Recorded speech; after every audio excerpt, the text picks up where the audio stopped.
Structured questions. The question is about compounds that contain phosphorus. The formula of phosphide ion can be written as, ये लिखा हुआ है। Complete the table, यानी आपने complete करना है कि इसके कितने इलेक्ट्रॉन्स हैं, कितने न्यूट्रॉन्स हैं और कितने प्रोटॉन्स हैं। ये आपको क्या बता रहा है कि ये एटम है या आइन है? आइन। आइन है। और -3 क्या शो करवा रहा है? इसने 3 इलेक्ट्रॉन गेन किए हुए हैं।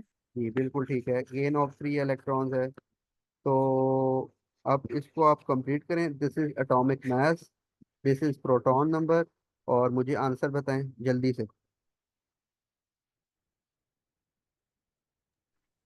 फिर इलेक्ट्रॉन्स 18 होंगे, न्यूट्रॉन्स 16 है और प्रोटॉन्स 15। ठीक है। एक दो मैं आपको रिवाइज करवा दूं, लेकिन आसान सा कॉन्सेप्ट है। देखें, जितने प्रोटॉन्स होते हैं न्यूट्रल एटम में उतने ही इलेक्ट्रॉन्स होते हैं। अब इसके पास इसका प्रोटॉन नंबर 15 था, डेट मीन्स 15 ही इलेक्ट्रॉन्स थे जो हमें बताते हैं हम न्यूट्रल एटम की बात करें। लेकिन ये आइन है बिकॉज -3 चार्ज शो कर है, इसने 3 इलेक्ट्रॉन गेन किए हैं। डेट मीन्स के इसके इलेक्ट्रॉन अब हो गए हैं 18। तो 18 इलेक्ट्रॉन्स हैं, तो प्रोटॉन्स पे कोई फर्क नहीं पड़ता आइन में, ये याद रखना आपने। प्रोटॉन्स उतने ही रहते हैं 15। और न्यूट्रॉन्स निकालने के लिए हमने फॉर्मूला पढ़ा था, that is atomic mass is equal to proton plus neutrons. Atomic mass given है 31, जो बड़ी वाली वैल्यू होती है डेट इज 31, वो पुट करेंगे। प्रोटॉन आपने पता है 15 है, जो एटॉमिक नंबर होता है, और न्यूट्रॉन निकालेंगे तो 31 -15 करेंगे तो 16 आंसर आ जाएगा। तो ये इस तरह फिट होना था। जी, बी पार्ट है state by formula of phosphide and is P-3 rather than P-2 and P-4। P-3 क्यों होता है? से क्योंकि जो लाइक P-3 आइन होगी, उसके हम्म। आउटर शेल इलेक्ट्रॉन्स फुल हो जाएंगे और मजीद लाइक इलेक्ट्रॉन्स ऐड नहीं हो सकते और कम नहीं हो सकते। ठीक है। ये देखें, P-3 जो सा है, ये आपके पास फॉस्फोरस जो सा है 5th ग्रुप में। ठीक है, तो 5th ग्रुप वाले आपके इलेक्ट्रॉन्स लेते हैं, 3 इलेक्ट्रॉन्स गेन करते हैं फॉर कंप्लीट आउटर शेल। ठीक है, तो उसका आउटर शेल 3 इलेक्ट्रॉन्स लेके कंप्लीट हो जाएगा और वो स्टेबल हो जाएगा। ना वो P-2 कर सकता है, 2 इलेक्ट्रॉन लेगा तो कोई फायदा नहीं, 4 वो ले नहीं सकता। ठीक है, वो 8 से ज्यादा हो जाएंगे। तो ग्रुप 5 वाले 3 इलेक्ट्रॉन्स देते हैं फॉर कंप्लीट आउटर शेल, ये आसान सा है। ग्रुप 6 वाले होंगे वो 2 लेंगे। ग्रुप 7 वाला हेलोजेंस 1 इलेक्ट्रॉन सिर्फ लेते हैं आउटर शेल को कंप्लीट करने के लिए, 8 वाले नहीं लेते क्योंकि ऑलरेडी वो स्टेबल होते हैं। फिर है the rate of diffusion of fluorine gas is greater than that of chlorine gas under same conditions of temperature and pressure. ठीक है, व्हाट इज मेंट, ये तो सिंपल है। डिफ्यूजन क्या होती है, डेफिनेशन बताएं, याद है? Movement of particles from a lower concentration region to a higher higher concentration. To lower है। वो उल्टा बोल दिया।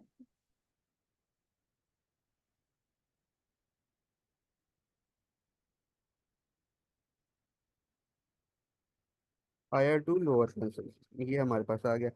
Explain why rate of diffusion of fluorine is greater than that of chlorine under the same conditions. जी, कम क्यों होगी और उसकी ज्यादा क्यों होगी, बताएं। से क्योंकि फ्लोरीन का मॉलिक्यूलर मास कम होगा।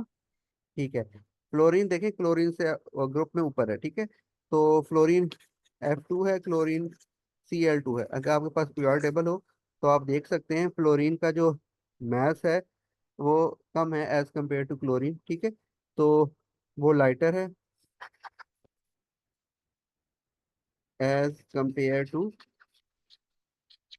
Chlorine due to lower molecular mass. तो इसलिए उसका जिसका मास कम होगा उतना ही रेट ऑफ डिफ्यूजन ज्यादा होगा। ठीक है, इनवर्स रिलेशन होता है। The rate of diffusion of fluorine increases as temperature increases. Explain using idea of kinetic particle theory. जी खतीजा, आप ऑनलाइन है खतीजा? Yes sir. जी बताएं आंसर। सर काइनेटिक एनर्जी की वजह से जब इंक्रीज होगी, टेम्परेचर इंक्रीज होगा तो पार्टिकल्स की काइनेटिक एनर्जी इंक्रीज होगी, जिसकी वजह से फास्टर रेट। ठीक है, टेम्परेचर इंक्रीज होगा, काइनेटिक एनर्जी इंक्रीज होगी। टेम्परेचर इंक्रीज होने से काइनेटिक एनर्जी इंक्रीज होने से उनकी जो मॉलिक्यूल्स की मूवमेंट है या स्पीड है वो इंक्रीज हो जाएगी, ठीक है। तो उसकी वजह से उनका रेट ऑफ आपका इंक्रीज हो जाएगा। फिर है द क्वेश्चन इज अबाउट, अच्छा ये उससे रिलेटेड क्वेश्चन है, इसको जल्दी से कर लेते हैं। इस उसमें फॉस्फाइड था, इसमें नाइट्राइड है। देखिए nitride, nitride is from nitrogen, ठीक है।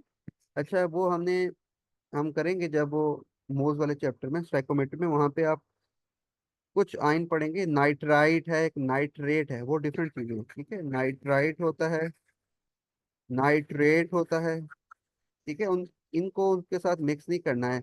दीज आर कंपाउंड आयंस या कॉम्प्लेक्स आयंस हमने बोलते हैं। जैसे नाइट्रेट आपको पता है NO3-1 होता है, दीज आर कंपाउंड आयंस, ठीक है। ये नाइट्राइड है, एंड पे देखिए आइड लग रहा है। क्लोराइड, फॉस्फाइड, नाइट्राइड, जिनका नाम एंड आइड पे होता है, ये आपके पास सिंपल आपके एनाइंस हैं, ठीक है। तो ये नाइट, इसको आप अक्सर बच्चे कंफ्यूज कर जाते हैं। ये नाइट्राइड है फ्रॉम नाइट्रोजन। तो इसके देखें उन्होंने बताया हुआ चार्ज वगैरह सब कुछ। जल्दी से मुझे पार्टिकल्स के बताएं, number of particles, electron, neutron, proton.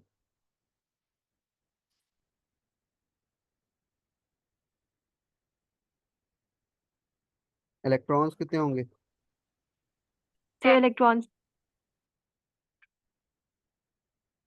Neutrons? 8 protons? 7 ठीक है। फिर है state by the formula magnesium minus +2 rather than, ये हमने कर ली है, ठीक है। उससे रिलेटेड ही है, क्योंकि हमने उसमें किया था। ये M की +2 क्यों होगा? बिकॉज मैग्नीशियम की 12 इलेक्ट्रॉन्स होते हैं मैग्नीशियम में, ठीक है। तो to achieve the stable electronic configuration, ठीक है, मैग्नीशियम ग्रुप 2 का है एलिमेंट, तो वो अपने 2 इलेक्ट्रॉन को लूज करेगा। तो लूज करने के बाद उसके आउटर इलेक्ट्रॉन्स जो उससे होते हैं ना, आउटर, आप बताइए आउटर इलेक्ट्रॉन्स उसके कितने होते हैं? 2, बिकॉज ग्रुप 2 का है। तो स्टेबिलिटी अचीव, यानी इलेक्ट्रॉनिक स्टेबिलिटी अचीव करने के लिए वो 2 इलेक्ट्रॉन्स को लूज करेगा। लूज करेगा तो उस पर चार्ज M+2 आ जाएगा, ठीक है। तो ग्रुप 2 वाले +2 वाले लेते हैं। +1 ग्रुप 1 का होता है, अगर ये प्लस ग्रुप 1 का होता तो +1 चार्ज आना था, और अगर ग्रुप 3 का होता तो +3 चार्ज आना था। ये आपने याद रखना है, मेटल हमें, मेटल्स जो से हैं, मेटल्स ऑलवेज लूज इलेक्ट्रॉन्स, ठीक है। मेटल्स लूज करते हैं और ये पॉजिटिव आयंस बनाते हैं, ये आपने याद रखना है। और जो नॉन मेटल्स होते हैं, नॉन मेटल्स, ये हमेशा इलेक्ट्रॉन्स गेन करते हैं, और गेन करने के बाद ये नेगेटिव आयंस बनाते हैं, ठीक है। एनाइंस बनाते हैं और ये कैटाइंस बनाते हैं, ये चीज़ आपने याद रखी। Reduce the number of protons and neutrons in the copper atom shown. जी ये तो आसान है। कितने प्रोटॉन्स हैं जी कॉपर में? 29 29। माइनस करके बताएं न्यूट्रॉन्स कितने निकलेंगे? 36 ठीक है। फिर है the student repeat the experiment 30 degree Celsius all other condition. अच्छा 30, ये क्योंकि क्वेश्चन जो उठाया गया उसका प्रीवियस पार्ट ये है कि ये पहले एक्सपेरिमेंट 25 से हो रहा था, ठीक है। आप उसको रिपीट किया है एट 30, तो आपने इस सेंस में सोच के आंसर करना। All the conditions are same, describe and explain using clear theory how the rate of reaction differs when temperature of 30 is used. जी 25 से 30 पे जाएगा तो रेट ऑफ रिएक्शन पे क्या फर्क पड़ेगा? से faster rate of increase reaction होगा क्योंकि काइनेटिक। ठीक है, वही है, रेट ऑफ रिएक्शन बढ़ जाएगा, काइनेटिक एनर्जी ज्यादा होगी, मोर सक्सेसफुल कोलिजन्स होंगी, ठीक है। मोर कोलिजन्स या मोर सक्सेसफुल कोलिजन्स या मोर इफेक्टिव कोलिजन्स होंगी। तो ये तीनों पॉइंट लिखने हैं आपने, ठीक है। तो यानी कि आप बताएंगे, पहला पॉइंट हो गया रेट ऑफ रिएक्शन इंक्रीजेस, ठीक है, because kinetic energy increases, kinetic energy increases due to increase in temperature, ठीक है। स्पीड ऑफ द मॉलिक्यूल्स या स्पीड इंक्रीजेस। फिर होगी आपके पास रेट ऑफ कोलिजन्स या रेट ऑफ इफेक्टिव कोलिजन्स या फ्रीक्वेंट कोलिजन्स इंक्रीजेस। तो उससे रेट ऑफ कोलिजन्स जो सी होती हैं वो आपका रेट ही बना रहा होता है ना, कोलिजन्स आपके रेट की तरफ जाती हैं। तो इसका आपने पॉइंट लिखने हैं।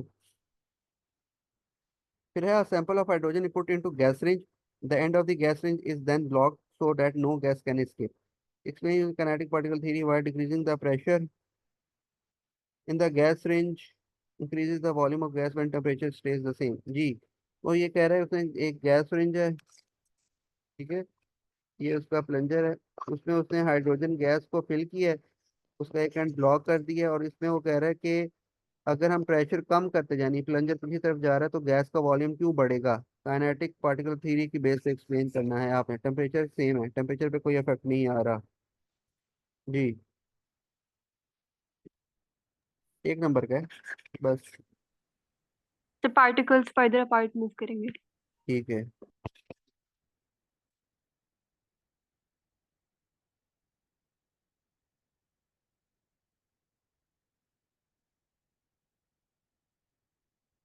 जी, compound A is solid at 20 degree Celsius, describe the motion arrangement बतानी है आपने जी। मोशन बताएं, अरेंजमेंट बताएं सॉलिड के लिए। मोशन क्या होता है सॉलिड का। Vibrate vibration. अबाउट वाइब्रेट करता है उसको। ठीक है, वाइब्रेटरी। अरेंजमेंट।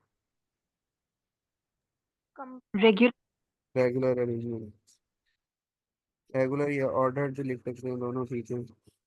फिर है distribution number proton and neutrons in the chromium, ये आप कर लेंगे, ठीक है।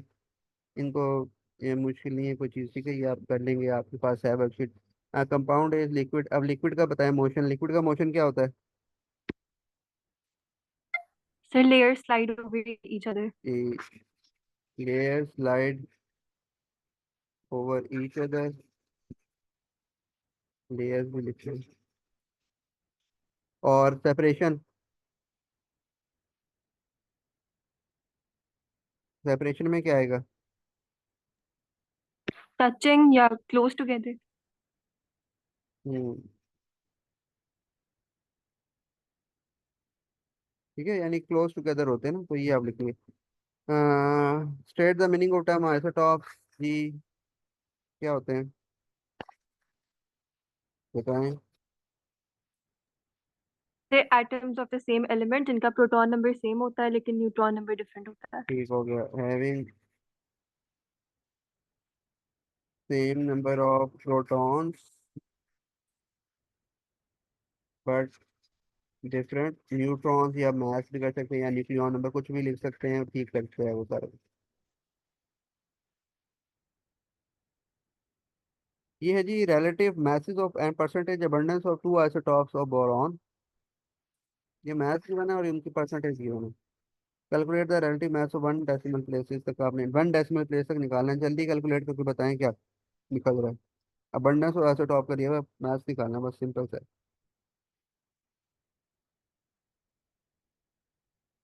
आंसर बताएं मुझे क्या निकलता है।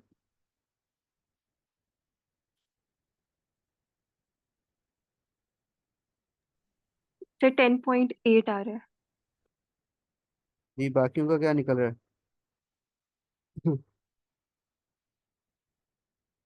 सर जो जाइमा का है वही मेरा आंसर है। जी खतीजा। Yes sir. ठीक है, 10.8 इसको आप कर लेंगे, आसान सा है। Relative atomic mass is equal to mass into abundance, add कर देंगे डिवाइडेड बाय 100, बिकॉज परसेंटेज है तो ये टोटल 100 ही होगा, ठीक है, तो डिवाइडेड बाय 100 करेंगे टोटल से, तो 10.8 आएगा। फिर है ब्रोमीन है टू नेचुरल आइसोटॉप्स। ये दो आइसोटॉप्स हैं, 50-50% होती है, आपने भी याद रख लें बस। State the time given to the number 79 and 81 in these isotopes of bromine, ये ऊपर वाली चीज को क्या कहते हैं जी। Atomic mass. ठीक है, एटॉमिक या मास नंबर या न्यूक्लियॉन नंबर, कुछ भी लिख सकते हैं, ठीक है, न्यूक्लियॉन नंबर या एटॉमिक मास कुछ भी लिख सकते हैं। कंप्लीट टेबल 2.1 जी, ये करके बताएं। देखें, एक उसने ब्रोमीन दिया हुआ, एक ब्रोमाइड आयन है, इनके आपने बताने। पहले ब्रोमीन के बताएं जी। ब्रोमीन के प्रोटॉन्स कितने हैं, पीरियोडिक टेबल है आपके पास। से 35 है। ठीक है, 35 है, बिल्कुल ठीक है, 35 है प्रोटॉन्स इसके। न्यूट्रॉन्स निकालें फिर।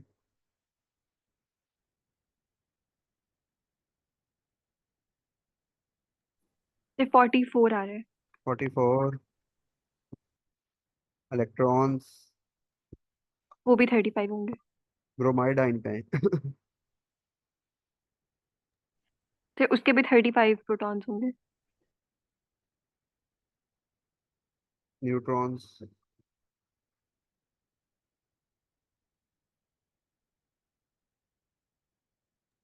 46। जी। इलेक्ट्रॉन्स। 36। ठीक है, तो ये सिंपल सा था। ठीक है, इसमें आपने आइन है और -1 चार्ज है, तो डेट मीन्स कि जितने प्रोटॉन्स हैं उससे ज़्यादा एक आपने इलेक्ट्रॉन को लगाना है। तो 35 प्रोटॉन से तो एक ऐड कर लिए 36 आ जाएगा। ठीक है, ये आपका आ जाएगा। अच्छा, ये भी रिलेटिव अबंडेंस रिलेटिव अबंडेंस दी हुई है और आपने रिलेटिव एटॉमिक मास निकालना है। ये कल करके बताएं। इसका मैथ 79 है, इसका 81 है। क्या आंसर आ रहा है? 1 डेसिमल प्लेस तक बताना आपने।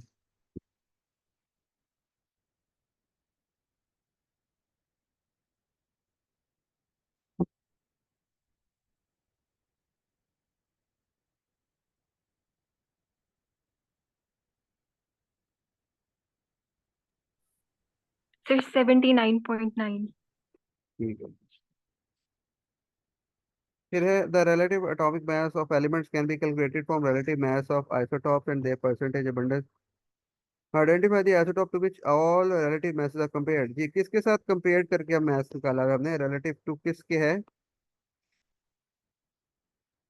कार्बन 12। बिल्कुल ठीक है।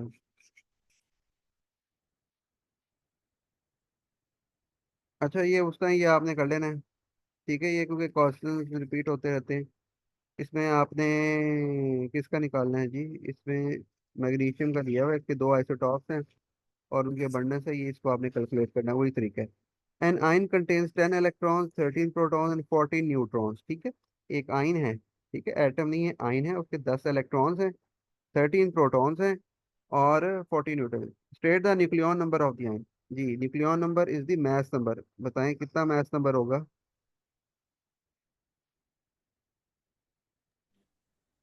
27। ठीक है, 27, बिकॉज आपने सिंपल इन दोनों को ऐड कर देना है। आइन में वो चक्कर नहीं होता, सिर्फ इलेक्ट्रॉन्स का था, तो 27 आ जाएगा जी। Identify the element that form this ion. अच्छा, ये पीरियोडिक टेबल से आप देख के बता सकते हैं? जल्दी से बताएं मुझे, क्या है, किसका आइन होगा एलिमेंट का? 27 उसका निकल रहा है। न्यूक्लियॉन नंबर देखें।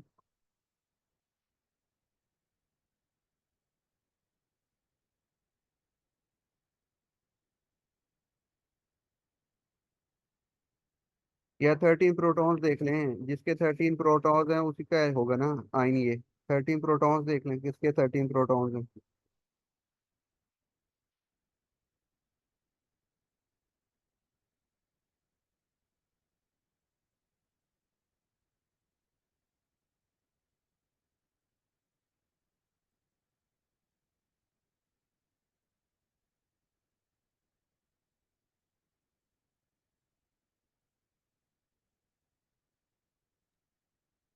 जी बेटा, इतनी देर तो नहीं लगनी चाहिए। से एल्यूमिनियम। ठीक है, एल्यूमिनियम है, देखें 13 आप देखेंगे ना जब, या उसका मास देख लें या उसके नंबर ऑफ प्रोटॉन्स देख लें। 13 प्रोटॉन जिसके हैं, प्रोटॉन अगर आप देखेंगे एटॉमिक नंबर है तो एल्यूमिनियम का है। आप वहाँ पे एल्यूमिनियम पे जब पहुंचेंगे आप कहेंगे अच्छा इसके 13 प्रोटॉन ठीक है। अब उसके 10 इलेक्ट्रॉन है, बिकॉज वो ग्रुप 3 का है, तो वो 3 इलेक्ट्रॉन लूज करेगा तो +3 चार्ज आएगा। तो एल्यूमिनियम का ये आइन होगा। ठीक है, आइन बताना था किस एलिमेंट का आइन है। तो आयन के लिए देखें 3 इलेक्ट्रॉन्स उसने लूज किए हुए हैं, ये इसका मतलब पहली बात आप यहाँ से इस ये आप पता चल जाएगा आपको कि बेसिकली ये इलेक्ट्रॉन लूज करने वाले मेटल होगा, कोई भी मेटल होगा। और आपको ये पता चल जाएगा कि 3 इलेक्ट्रॉन लूज किए तो ग्रुप 3 का होगा। तो जब आप ग्रुप 3 पे पहुंचेंगे और वहां पे देख रहे हैं 13 प्रोटॉन्स वाला या मैथ वाला, तो आपको एल्यूमिनियम ही मिलेगा। ठीक है, तो एल्यूमिनियम का ये आइन है Al+3। अच्छा, ये कह रहा है bromine and aluminium are group 3 elements. Boron has only two naturally occurring isotopes, 10 and 11. Complete the table show number of proton, neutron, and electron in atom of B11। जी, B11 के बताएं कितने प्रोटॉन हैं, न्यूट्रॉन्स और electrons बताएं। Boron है।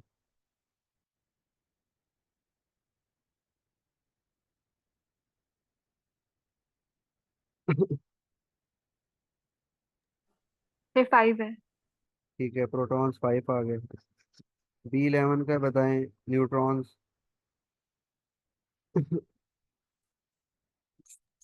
6।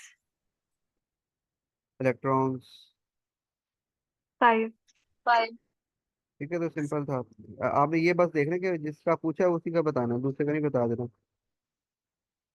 अच्छा जी, ये है कि the relative atomic mass of boron to one decimal place, relative atomic mass of boron to one decimal place is 10.8. Determine the relative abundance of boron 10 present in boron. Give you answer as a percentage. जी।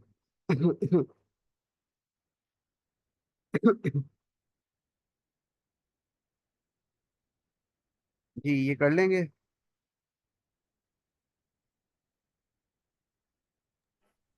से abundance कैसे निकालेंगे, मतलब हमें तो कहा भी नहीं कि 50% है।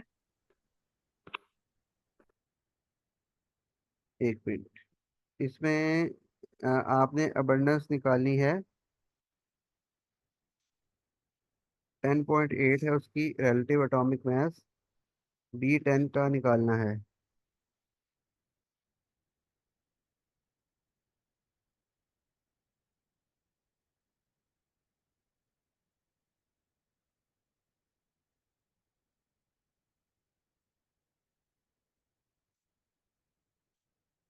अच्छा, इसमें ना क्वेश्चन में कोई चीज़ मिसिंग है वैसे ये।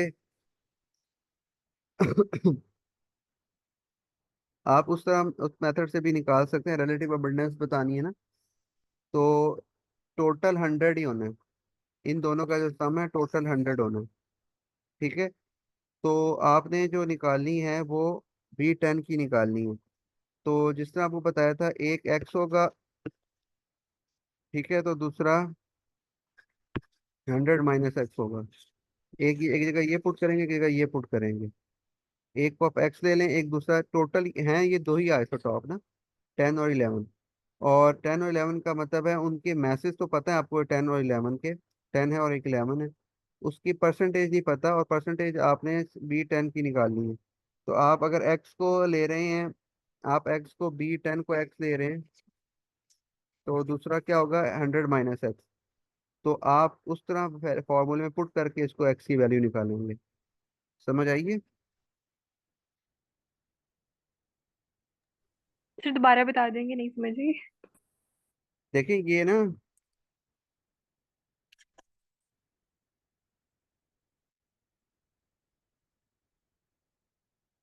आपके पास यहाँ पे तो आ जाएगा 10.8, जो उसका मैथ है। टोटल 100 है। ठीक है, इन दोनों का जो 100 है, यानी 100% है, ये परसेंटेज की बात कर रहे हैं तो 100 होगा। तो अब हमें दोनों की नहीं पता, लेकिन दोनों का मैथ पता है, यानी एक B10 है और B11 है। तो B10 × x, यानी एक को आप एक्सपोज करें, प्लस B11 × 100 - x, यानी टोटल आपका 100 है। एक एक्स हो गया, तो दूसरी जो वैल्यू होगी लास्ट में 100 - x होगी B11 की। क्लियर है। यस। तो इस तरह आप यहाँ पे 10 × x करेंगे, प्लस 11 × 100 - x के सॉल्व करेंगे, 100 को इधर ले जाएंगे और x की वैल्यू निकाल लेंगे। ये आपने निकाल के मुझे बतानी है बेटा, ठीक है। क्लियर है बेटा।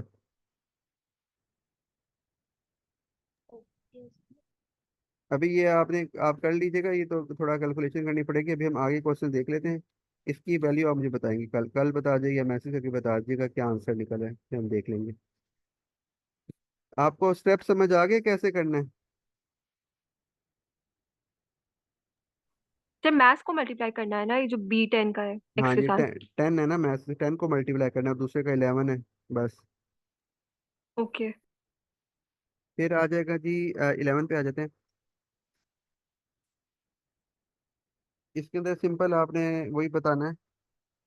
इनके बताएं जी, प्रोटॉन्स, और एक ही तरह के क्वेश्चन हैं इसके, क्योंकि ऐसे ही आते हैं, ये आसान से क्वेश्चन हैं इसके।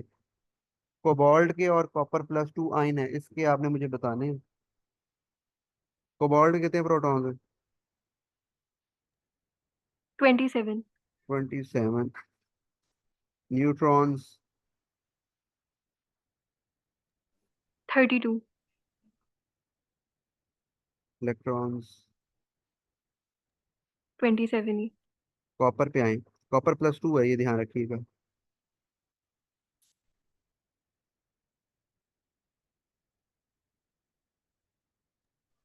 फिर 29 प्रोटॉन्स है। ठीक है। Neutrons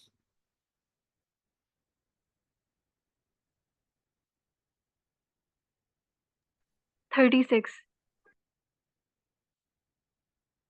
electrons 27। ठीक हो गया। ठीक है, दो आपने लूज करवाए बिकॉज उसका +2 चार्ज था, बाकी तो आपने उसको देख के करना था। अच्छा, ये रिलेटिव मास निकालना है, ये भी आपके लिए अब कोई मुश्किल नहीं होगा, क्योंकि ये परसेंटेज भी गिवन है और अबंडेंस भी गिवन है और उनके मैसेज भी गिवन है, आप रिलेटिव मास निकाल लेंगे। हम आगे चलते हैं।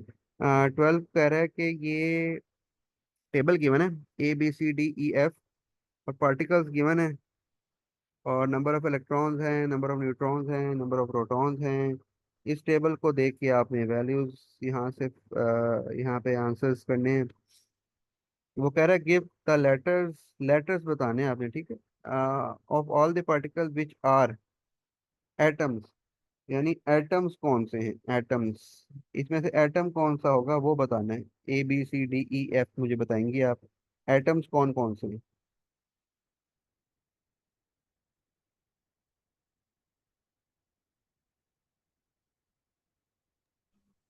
से ए होगा, बी होगा और एफ। A B और F, ठीक है, A B and F। बाकियों क्लियर है बेटा, ये कैसे की है। Yes sir. देखें, सिंपल है। एटम वो है जिसके प्रोटॉन और इलेक्ट्रॉन सेम है, वो आपने देखना है, वो आपका एटम होगा। ठीक है, तो आपने जिसके देखें, ये ए के प्रोटॉन इलेक्ट्रॉन सेम है, बी के इलेक्ट्रॉन और प्रोटॉन सेम है, और एफ के सेम है, तो ABF हो जाएगा। आइन विद द चार्ज ऑफ -2, इनमें से कौन से ऐसे आयन हैं जिन पे चार्ज -2 है। डी।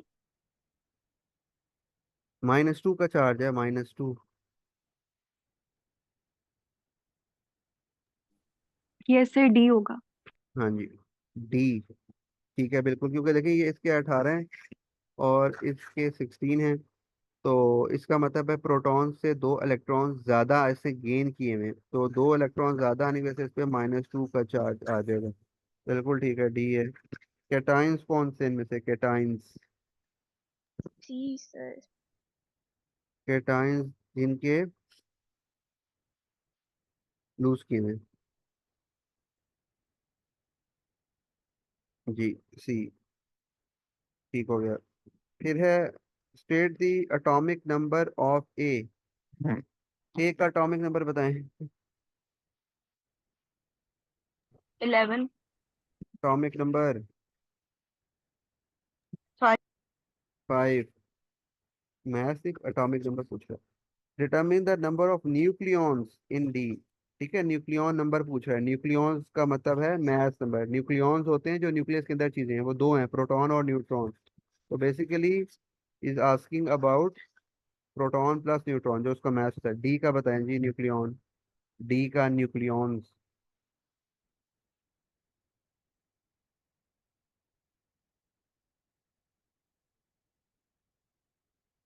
कितने बने। 33। ठीक हो गया।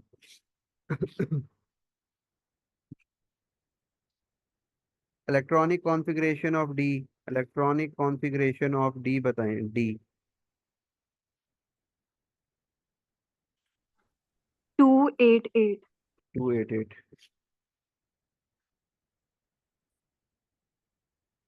State the group number of F, F का ग्रुप नंबर बताना है आपने, एफ का।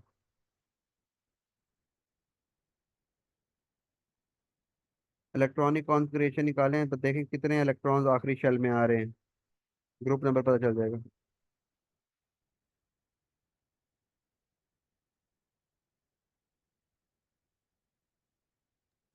5। 5 आ रहे हैं, ठीक है, 288, ठीक है, ग्रुप 5 का होगा।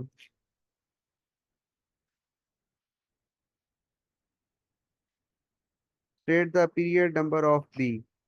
बी का बताना है पीरियड नंबर। इलेक्ट्रॉनिक कॉन्फ़िगरेशन करें, जितने शेल्स होंगे उतना इसका पीरियड नंबर होगा। 2। 2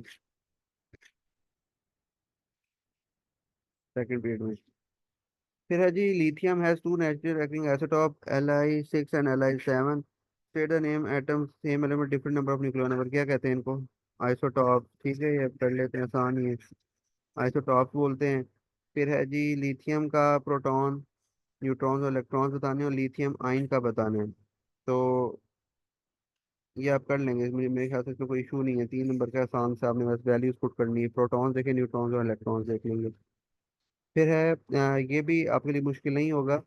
ये वो कह रहा है कि ये दो हैं आपके पास लिथियम के आइसोटॉप, उनकी अबंडेंस गिवन है। एक 10%, 90%। आपने रिलेटिव एटॉमिक मास निकालना है 1 डेसिमल प्लेस तक। ये भी इजी क्वेश्चन है।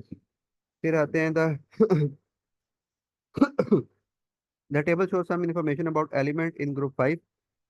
फॉस्फोरस मिसिंग है। ये देखिए, जो एम्प्टी बॉक्सेस होते हैं ना, उसको फिल करना होता है।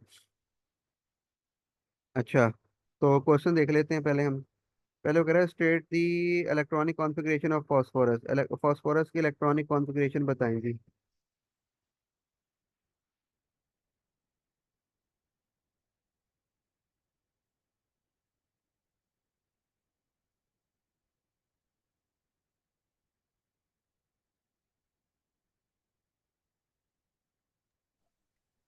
से 285। ठीक है।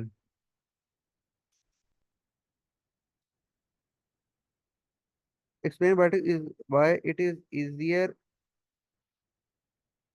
To predict the boiling point of bismuth than the melting point. जी, बिस्मथ देखें अगर, वो कह रहा है कि इसका बॉइलिंग पॉइंट प्रेडिक्ट करना इजी है देन मेल्टिंग पॉइंट। इसकी क्या रीजन है?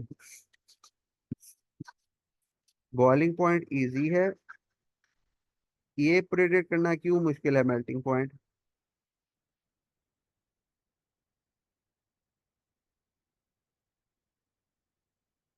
सर इसका स्टेट लिक्विड होता है।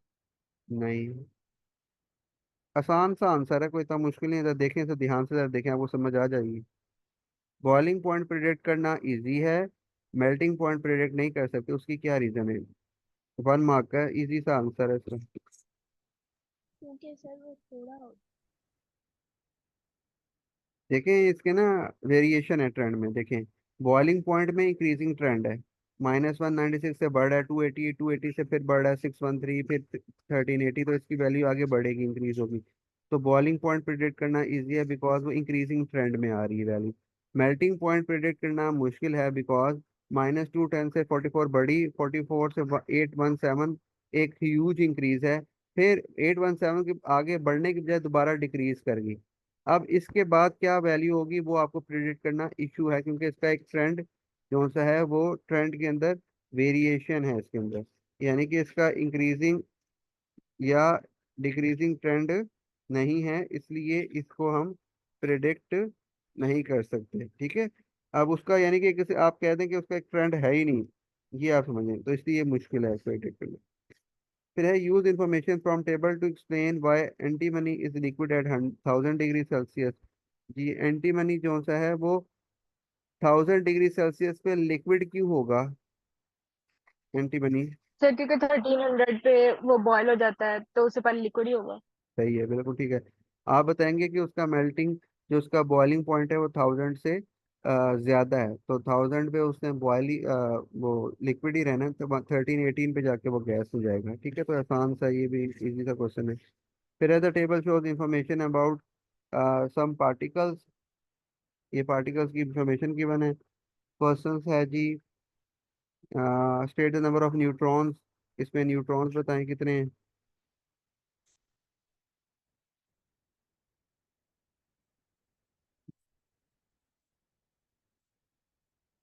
जी, जल्दी बताएं, ये तो आसान सा है।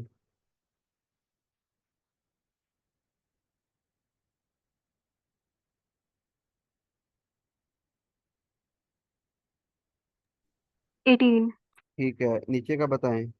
सिंपल माइनस करना है, इसमें कोई इशू नहीं था। 35 - 17 करेंगे, न्यूट्रॉन्स करें। इसके इलेक्ट्रॉन्स बताएं। क्लोराइड आइन है, -1 चार्ज है। 18। 18। 18। ठीक है, फिर है के is full symbol of one isotope of potassium, suggest the full symbol of other isotope of potassium। जी।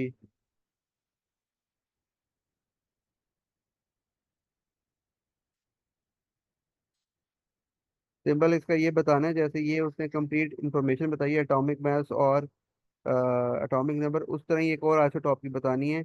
इसमें आपने हार्ड एंड फास्ट रूल नहीं है। आपने आइसोटॉप किसी का भी बनाना है तो आपने उसको कैसे बनाना है कि आपने इसके एटॉमिक नंबर सेम रखना है, नीचे आप इसको 40 कर दें या 41 कर दें। तो आपने बेसिकली उसको शो ये करवाना है कि इसका आइसोटॉप है। क्लियर है बेटा ये? Yes sir. बस सिंपल आपका उसमें यस। नॉलेज ये चेक हो रही है कि सिंबल सिंबल पोटेशियम का यूज किया और नीचे 19 ही यूज किया, ऊपर 41 भी कर देंगे, यानी इसके करीब करीब वैल्यू कर देंगे तो वो ठीक होगा आंसर।